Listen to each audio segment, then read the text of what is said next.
नमोस्तु महाराज जी, नमोस्तु महाराज जी, नमोस्तु इच्छामि महाराज जी। ऐसा कौन सा पुण्य है हमारे परिवार में समादर सागर जी के रूप में ऐसा वैराग्य उत्पन्न हुआ? क्या दीक्षा का पुण्य परिवार तक भी पहुंचता है? क्या हम इस परिवार का हिस्सा बने तो हमारा भी पुण्य है महाराज जी?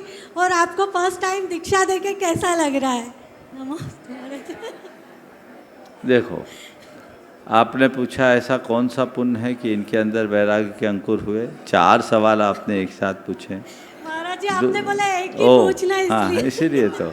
दूसरा आपने पूछा है कि क्या दीक्षा लेने पर परिवार वालों को भी कोई पुण्य मिलता है? है ना?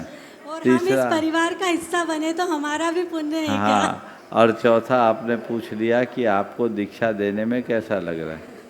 देखिए, मैं चारों सवालों का क्रम से उत्तर देता हूँ। जिनके अनेक भवों का पुण्य फलता है वे ही मोक्ष मार्ग में प्रवृत्त हो पाते हैं। अनेक भाव का पुण्य जब एक साथ फलता है तो कोई कोई जीव ऐसा लग पाता है निश्चित, जिसके घर के प्रबल पुण्य का योग होता है उनके घर में ही ऐसी संतान पनपती है।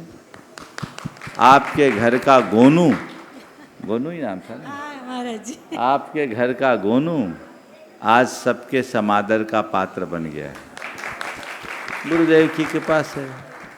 और रहा सवाल परिवार को भी कोई पुण्य लगता है, तो देखो भाई, हमारे यहाँ प्रॉक्सी में मोक्ष नहीं है कि हम तपस्या करें तुम्हारा उद्धार हो। लेकिन ये अनुभव है कि एक सदस्य आगे बढ़ता है तो उसका असर पूरे परिवार नहीं कुनबे पर पड़ता है। लोग प्रेरित होते हैं, मार्ग एक पकड़ता है, दीक्षा एक लेता है और हलचल पूरे कुनबे में होती है। सबका जीवन संवरता है, सुधरता है। तो ये पुण्य मिले या न मिले, तुम लोग थोड़ी राह पकड़ लो तो जीवन पुण्य बन जाएगा। पाप को पुण्य में परिवर्तित किया जा सकता है।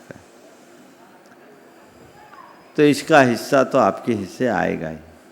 रहा सवाल दीक्षा देने में आपको कैसा लग रहा है, अभी तो हमने दिया ही नहीं है। जिनका होना उनसे पूछो कैसा लग रहा है, जब होगा तो देखेंगे, है ना? तो उसका सब पता तभी लगेगा। चलिए।